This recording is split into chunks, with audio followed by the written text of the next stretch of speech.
Wyatt Earp and the Cowboy War. Yeah, I think most people will likely watch this having at least heard of it, like you, Sterling, or they've probably seen the Hollywood rendition of OK Corral, which more accurately would be described as the shootout in the vacant lot beside Fly's photography adjacent to the OK Corral. The Netflix documentaries are high on drama. Yeah. And I would say their weakest point is historicity. Documentaries present themselves as if they're history lessons, and the fact is they're not. Hello, and welcome to the Pop Culture Contrarian podcast with Thomas, Sterling, and Andrew. Hello. Hello, everybody. So our topic today is not The Rings of Power, which season 2 is coming out today. I don't know if you guys know that. Our topic is instead something much more interesting, at least if you ask me. Wyatt Earp and the Cowboy War, which is a 6-part docuseries on Netflix. Forget everything you know about Wild West history. The gunfight at the OK Corral. I don't know about you guys, but I didn't know the story of the shootout at the OK Corral very much at all. I knew the names. I'd heard of Ike Clanton. I knew Wyatt Earp and Doc Holliday, obviously. But other than that, I came into this knowing almost nothing. I'm your huckleberry. Yeah, I think most people will likely watch this having at least heard of it, like you, Sterling, or they've probably seen the Hollywood rendition of OK Corral, and there's a couple of them out there. There's a Kevin Costner one, and then, of course, there is the famous one that everyone knows and loves. Tombstone. So there's already a lot of cultural, I guess, priming, you might say, to this story. And it was really interesting to get into. Before we continue, make sure to like and subscribe to the Pop Culture Contrarian podcast. Share it with your friends. Tell us what you think. We rely on listeners and viewers like you. Shoot us an opinion. Yes. Yeah, I mean, I think it's kind of a long time been. This is in the lore of the Wild West for a long time. So books and movies and docuseries have been done on this story. Yeah, I think at the beginning of the series, it's narrated by Ed Harris, who's a fairly famous actor. That guy right there, that's Wyatt Earp. He's been in a few Westerns himself. I'm surprised it didn't get like Sam Elliott. We're here to disarm you. Throw up your hands. But well, he was in Tombstone, so yeah. So anyhow, that would have been cool, though. Yeah, it would have been. At the beginning of the series, though, Ed Harris says, "Now, if you could name one figure from the Wild West, it's probably Wyatt Earp," which is, I think, true. I think if you can only name one, it's probably going to be Wyatt Earp. Yeah. Even if you have no idea why he's famous, you know Wyatt Earp, Wild West. Yeah, he'd be one of them. I would throw Billy the Kid in there. Yeah. There's some others, but I think Wyatt's definitely top 3 with everybody. Yeah, and typically it's going to be a character on one side or another of the law. And then there entails the details of those characters, and we'll get into because Wyatt was sometimes we kind of on both. Go on both sides. Yeah. Yeah. The law is a funny thing, ain't it? So the documentary opens with kind of the lead up to the shootout. Your call. Give Doc the shotgun. And one line at the beginning of the documentary or docuseries or whatever you want to call it is, I would call it a docudrama personally. There you go. Is the shootout at the OK Corral wasn't the end of a story. It was the beginning of one. It wasn't the end of a story. It was just the beginning. And really, when you look into it, it seems like that's pretty accurate. It was the beginning of the story, not the end of it. I'd say it's the middle of the story, honestly. Okay, that's true. It's not the end, that's for certain. Yeah, there's a lot of build up to why that event happened. That's part of the story. But it's fair to say that it wasn't the end. Right. So they go through some of the build up, which is there's this gang called the Cowboys. Not the cowhands. Oh, okay. You know, back then a cow hand would have been more like somebody who helps. Yeah, you would see like the Hollywood, I guess, good salt of the earth kind of cattle driver. Cowboys, they were a gang in Arizona, namely, and had a pretty sordid reputation. Right. I personally, I had no idea Cowboy wasn't just what you called somebody who rode around on horses with lassos and lassoed cows. You're not a cowboy. You're just a lousy ranch hand. Was it, the question I do have with that term, was this something that was localized to that area and people who heard the term cowboy knew it was the gang that they were referencing? Mm-hmm. Is that just a localized thing for that part of the West, Arizona and New Mexico and stuff, or was... I don't know for sure, but I speculate that it probably was. The reason why is those are the areas where the cross-border wrestling occurred. Right. Yeah. And they were namely involved in stealing cattle from Mexican ranchers and then selling them to American ranchers to ship them off to Chicago, where they could, according to the documentary, in Texas and some of the western states were worth $3 or $4 at the time. And in Chicago, they were worth 60. Right. Yeah. Which is, that's a pretty nice profit. Yeah. Substantial. Yeah. So, I guess it makes sense why they do that. Mm-hmm. Well, they claimed in the documentary that the reason they were stealing cattle from Mexico was because of evidently droughts or things of disease or something that had wiped out much of the cattle industry in Texas and places, which I guess there's probably some truth to that. I've never heard that was the reason for that. Yeah. I didn't look into that specifically, but all the points where I looked into, is this detail right in the docu-series, I found, more or less. I mean, sometimes they take a little bit of liberties, but they're pretty good about anything that is verifiable is verified. So episode 1 is the setup. The Cowboys, this gang, are rustling cattle from Mexico, selling it in America, but then they set their sights on Stagecoach, and they do a stagecoach robbery. Pete Spence did, on the evening of September 8, 1881, rob the Sandy Bob stagecoach on the road from Tombstone to Bisbee. How do you plead? And they kill a guy, Eli Bud Philpott, who's the driver of the stagecoach. He happens to be one of Wyatt's best friends. Mm-hmm. Well, I think the important thing to point out here, too, is Tombstone was from what I gather from the documentary, primarily existed because of mining, not because of the cattle industry. Yeah, because there was silver in. So it was, it was a mining town, sort of, but it was they kind of portrayed it as a little bit more sophisticated than just a mining town, because those boom towns would come and go. If the mine went dry, then the town turned into a ghost town. Well, they definitely portray it as a significant mining town, certainly. So, and silver had been hit, and they were saying some upwards of, I want to say, 50 billion in value in today's money. In today's money. So, I mean, it was a huge number. So that was the primary reason for the town and its growth and its wealth, and that meant the stagecoaches were carrying silver. You got a stagecoach to catch or something, huh? Because I guess at the time they didn't have a rail line there to Tombstone. No, they didn't. Yeah, that's why they had the stagecoaches. In the research I did, Wyatt actually thought about setting up a stagecoach when he moved to Tombstone, but there was already 2 running, so get around to it. I think he had some, if I recall, history on stagecoaches anyway. Riding shotgun. Beaver Sampson, he's riding shotgun against Indians. Well, anyhow, so they kill Bud Philpott, who is Wyatt Earp's friend, and Wyatt has been deputized by his brother, who is the marshal or the deputy. The terms are kind of used interchangeably. This is Virgil, right? Yeah. Virgil, one of the older brothers. Yeah, and he has the longest, if I recall, history in law enforcement. Yes. He was the main law enforcer, and then he deputized his brothers Wyatt and Morgan. And there are actually 2 other brothers that aren't mentioned in the documentary at all, James and Warren, and they were in Tombstone. They're just not mentioned. Well, had they been deputized or ever a part of the... So we'll get to this later. James seems to have run his business in town and done not much else, because his Wikipedia page is very short. So just a businessman. But Warren does partake in the Vendetta ride afterwards.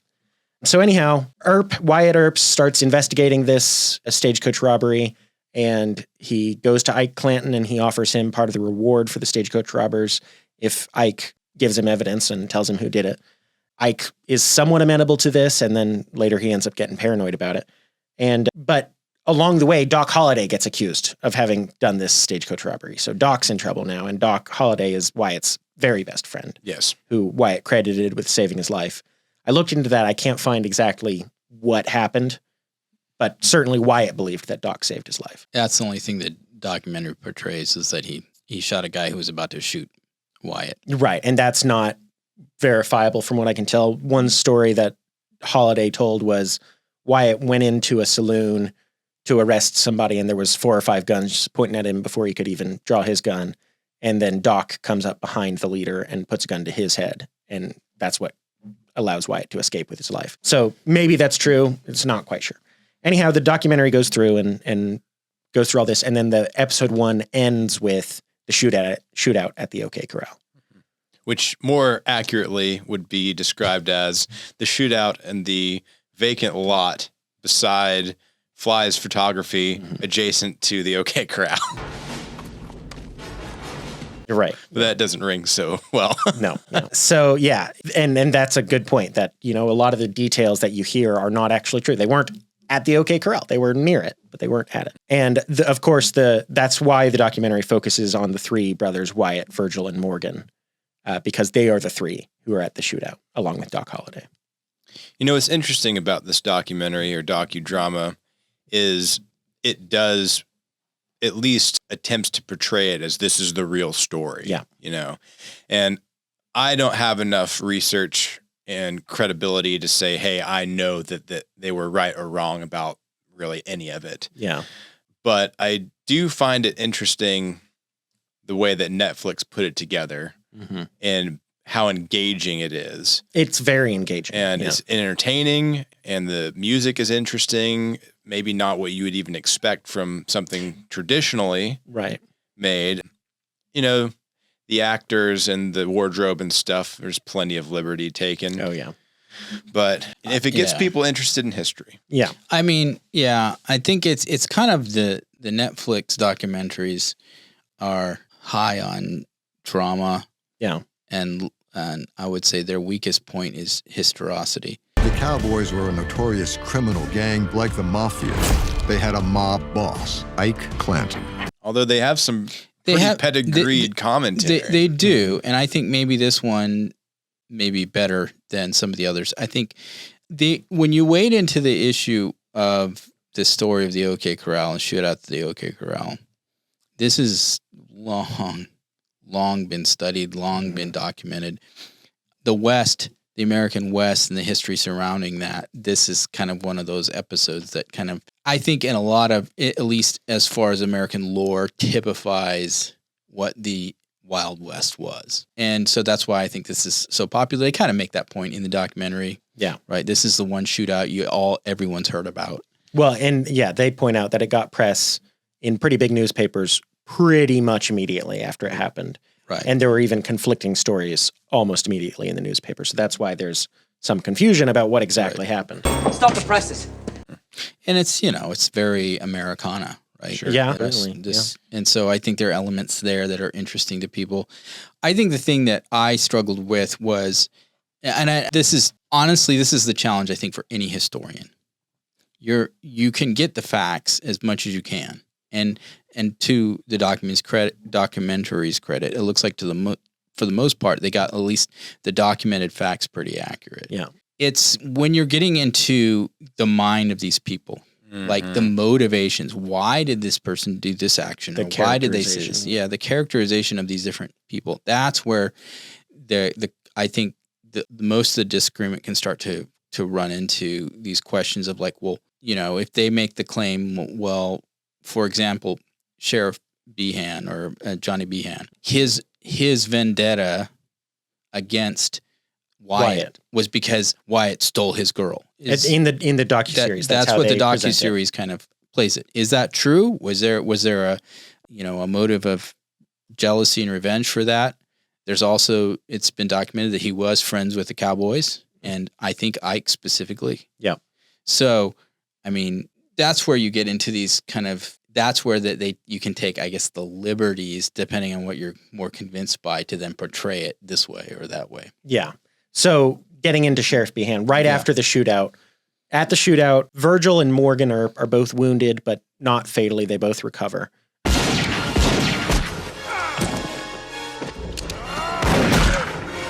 But it's pretty fortunate because in that era, if you take a gunshot wound, it's not going to be very good for you.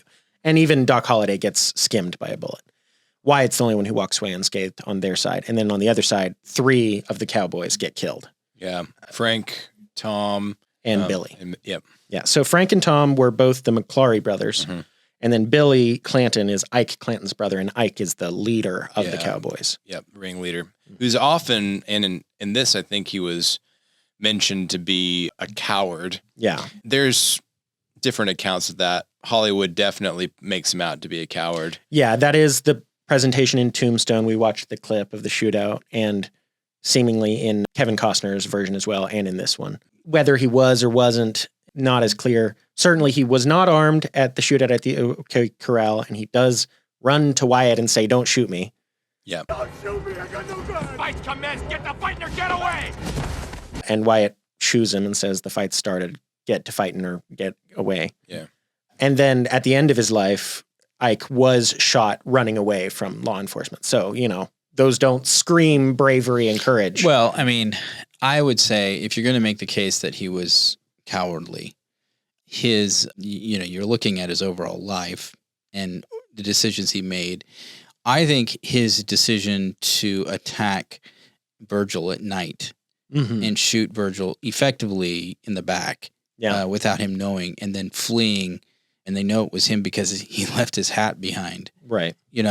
The evidence that he was there and it was him, unless somebody set him up, which there's no evidence of that I know of. That would indicate a cowardly deed. I mean, you're not even facing off against somebody. You're shooting them to kill them in the dark and run away. Yeah. So just to fill the details in, the shootout happens. 3 of the Cowboys die. Ike Clanton presents it as if the Earps came there to kill him, and we're doing wrong. There's a court case. The Earps are ultimately cleared, but there's a lot of witnesses that the Cowboys encourage one way or another to basically lie about what happened. And Sheriff Behan even says that the Cowboys and Ike and Billy and all them were, arms up, opening their coats, showing they weren't armed, and then the Earp shot at him. But that does not seem to be the case based on the end of the trial. Well, how did they get their bullet wounds if that was the case? Exactly. I mean, 3 of 4 people were injured by bullet. Right. Yeah. It would seem to say they had some guns on the other side. Yeah. And then after the trial happens, Ike is still wanting to kill the Earps, so he does. He ambushes and shoots Virgil. Virgil survives, but then he also, either he or some of his Cowboys, shoots Morgan through a window later and does kill Morgan. And that's also not courage, shooting him through a window when he's playing pool or whatever. Right. So yeah, he does not come off as a winsome character, certainly. No, I mean, he's a criminal. I mean, there's no two ways about it. And everybody, the interesting thing is, even in that era, and I guess it's the same for our era today, people knew he was a criminal. People knew he was a cattle rustler. People knew who the Cowboys were. They knew they were a gang. They knew that you don't mess with this gang or you could end up, hanging from a bridge somewhere. But somehow he was able to twist the law to work for him. As often people with money and power can do, they can manipulate the system in their favor. And he certainly demonstrated that he did do that. Yeah. And in the sense of the wildness of the West, where the rule of law is sometimes... Well, it was in flux, yes. I guess you might say. It was developed, and I don't Underdevelopment. I guess Arizona at this point, was it still just a territory? Become a state. 1881, right? It might have been. That's when this happened. It might have been a state at this point, actually. I'm not positive. Pulling that up real quick. Because the territories... 1912, so it was Arizona Territory. Okay, so I mean, that's just a whole different thing. If it's a territory versus a state, you're kind of just on your own. Yeah. That's true. So, and who's there?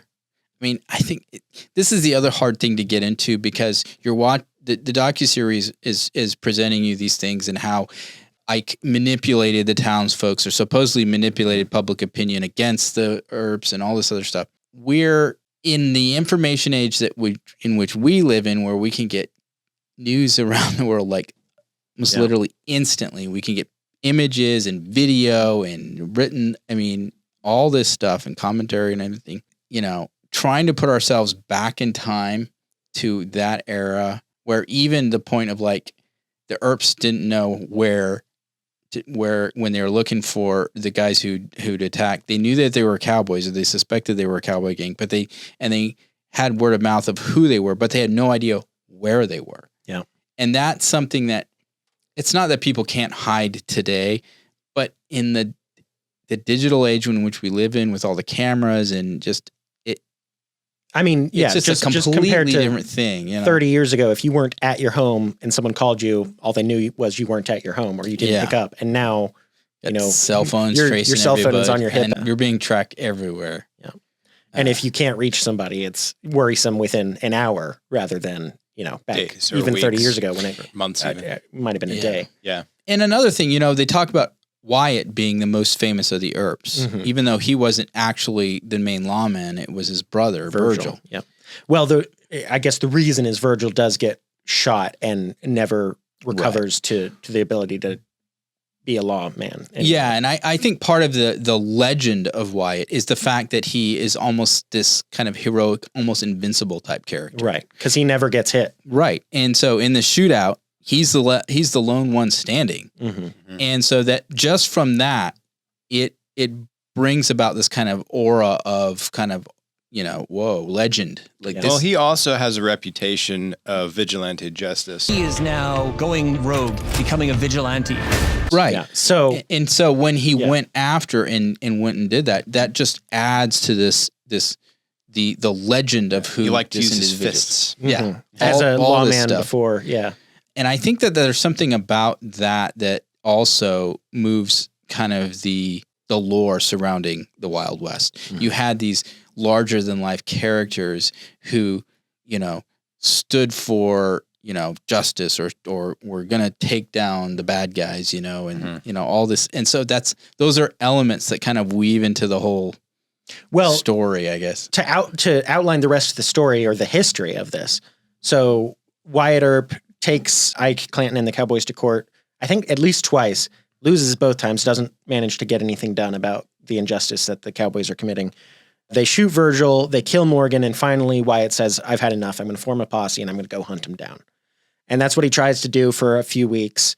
And Wells Fargo, the documentary shows Wells Fargo giving him money to accomplish this. And that's true. They did give him some money. He got other money by mortgaging his house, which he eventually lost because of this. So it wasn't just from Wells Fargo. But anyhow, that's called the Vendetta Ride. It became known as the Vendetta Ride. The Wyatt Vendetta Ride. And he takes his brother Warren, which the documentary doesn't show. And there is another, at one point they're ambushed, Wyatt and Doc Holliday and a couple other guys. And Wyatt shoots and kills one guy and mortally wounds another and is unharmed. So again, he's this guy who you get in a gunfight with him, you take damage, he does not. Yeah. Which is, that's impressive. Another aspect of his infamy, while, those are irrefutable facts that he was larger than life in that, or he was lucky, didn't get shot. Yeah. But later on, and I've read a couple of different authors who have different positions on this. There's a ton of books out there about Wyatt Earp, of course. There's one author who he seems to be more along the lines of like the traditional idea of Wyatt. That's Mark Warren. There's another guy I've read about, Andrew Eisenberg, who has a different opinion about him. This is just kind of an aside. And caveat, I haven't read these guys extensively. So if I'm misquoting either one of you, if you happen to read this, please forgive me. But this Eisenberg guy talks about how Wyatt had the opportunity to talk to Hollywood at the later built-in legend. Later part of his he's life. One of the only members of this story who lives that long. So I guess it's the Victor tells history kind of situation. And this guy claims that the story of Wyatt Earp is not so much that of this American hero, but it's more a story of the media machine. Yeah. And how that creates heroes. That absolutely that maybe was a large Draper. part of this story. Who is Don Draper? Was the media machine. Yeah, they did play to that for sure. He lived into his 90s, right? He lived into the 1910s. I don't know how old he would have been. I think it was getting close to his 90s. He was pretty old. Pretty old dude. I don't think it was his 90s. We'll see. I got it right here. Aged 80 when he died. Oh, I'm way off. Oh, okay. 1929 though. So longer than I thought. Yeah. So, like you said, I think there that element of maybe making his own legend. Maybe there probably some of that. I know it was Eisenberg claims that he's more of like a Don Draper kind of reinventing and so y'all didn't get all the way through the documentary. I did, the docuseries. In the last couple episodes, it does show that Wyatt's reputation has been tarnished and he's kind of viewed as a vigilante at best. I see. And he was very unhappy about that. And so he does go to Hollywood and he does consult on some of the early cowboy movies and try to get his story told, but dies before his story is told in Hollywood. Yeah. And so they depict that he actively tries to refurbish his own image. I see. Yeah. Is it accurate? Did he end up with Josephine? He does. Yes. They live together for the rest of their lives. Right. I thought that was. So Josephine, who has several names, Josephine, I wrote it down. Josephine Sadie Earp, née Marcus. Wow. So sometimes she was Josephine Marcus, other times she was Sadie Marcus, and then she became Josephine Earp. She was a woman with a complicated past. I didn't read all about it. She's briefly a prostitute in Tombstone. She hooks up with, not a prostitute, she actually is enticed to Tombstone. There's conflicting info. By Sheriff Johnny Behan. She eventually catches Behan in bed with another woman, kicks him out, and then sometime after that, or possibly before, as the documentary shows, she gets with Wyatt Earp. And they never marry, but they are common law married eventually. I think she wasn't married to Behan either, was she? No, he told her he was going to marry her and then it never happened. That's right. Yeah, I guess the one of the things I was going to point to is this era of the Wild West. I mean, as far as Hollywood is concerned, they've been making money off of this for almost 100 years. Mm-hmm. But the era was only like a couple decades long. It wasn't this, Wild West forever kind of thing. And this, furthermore, Hollywood's been making money off of it and shaping the fabric of our view of it. Yeah, I mean, even up into the 1930s, the war against the Chicago gangsters, Wyatt Earp was kind of an example that law enforcement used to utilize certain tactics in those fights. And there are other examples throughout history going forward where it was kind of referred to, this idea of we got to kind of take things into our own hands. And so it's this weighing of law and justice and those questions of American society.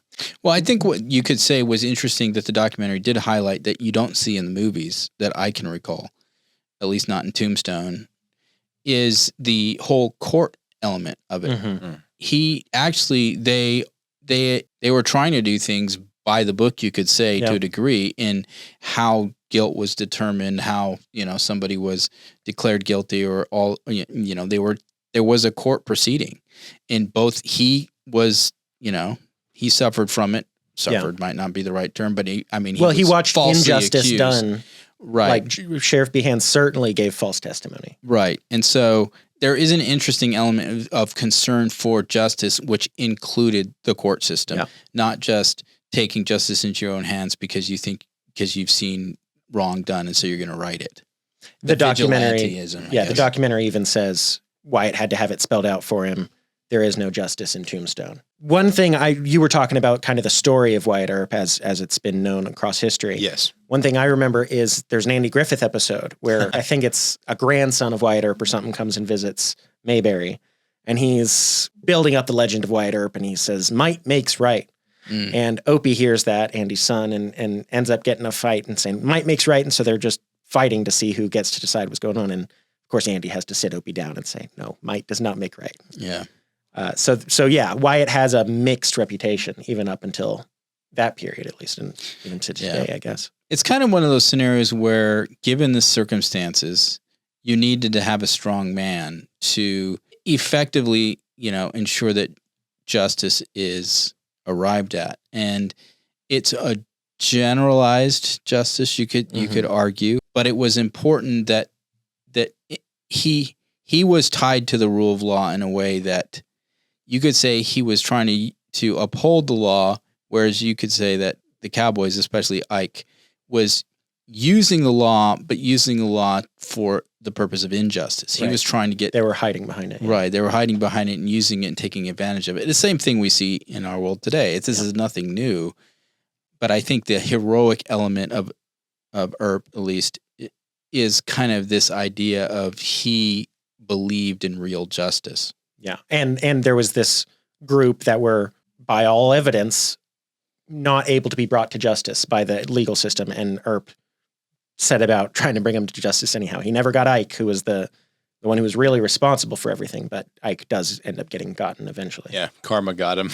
Yeah. In the end. Well, he kept up his ways. He kept stealing, kept cattle rustling, and eventually a lawman does get by him. the sword, die by the sword, so to speak. Yeah, it comes around, goes around, right? So, real quick, there are a couple things the docu-series does not get right, or at least there's some big stretching going on. So, throughout the series, they keep bringing in J.P. Morgan and all this is happening in Tombstone, and that concerned J.P. Morgan across the pond in London. And the Rothschilds. And the Prince of Wales. And they're trying to make out that, what's going on with Wyatt Earp is affecting them. And it's maybe a little bit. And insofar as the connection to the silver, I mean, that's the stretch they're trying to make is saying, hey, this is silver, and there's going to be silver-backed dollar, and this is how America is going to pay her debts on the back end of the Civil War and trying to pay off the European countries that she's indebted to. But it's such a big stretch. Every time JP Morgan's on screen, it's never clear why. Yeah, right. Except just to talk about how uncouth he was. Right, compared to the telling British, princes that they're terrible at shooting. Right. And stuff like that. Yeah. So that's whatever, you can ignore that part. That's the drama part. It keeps it interesting. They keep bringing in these elements. You're like, oh, how are they going to work this in? And with some of those, they don't. Yeah. It's just like, oh, okay. Yeah. And then the other thing is they make it out like this court case between the Cowboys and the Earps was big news across the country, which I guess it probably was. It was certainly in newspapers. And they make it out like the North was all supporting the Earps and the South was all supporting the Cowboys. And it was going to spark a second Civil War. And so Chester A. Arthur finally had to intervene and send Sherman to Arizona, which he does comes to Sherman to Arizona. Hold on to Fred, son. Here comes the cavalry. In this era, not quite clear if that's related or not. Yeah. It seems like a stretch. Yeah. It's so they try to bring some things in, but when they keep to the Cowboys and the Earps, they do a pretty good job of telling the story as it happened. I mean, to the whole J.P. Morgan thing, all across the West, there are mining towns. There's silver mine. There's silver lodes. There's gold.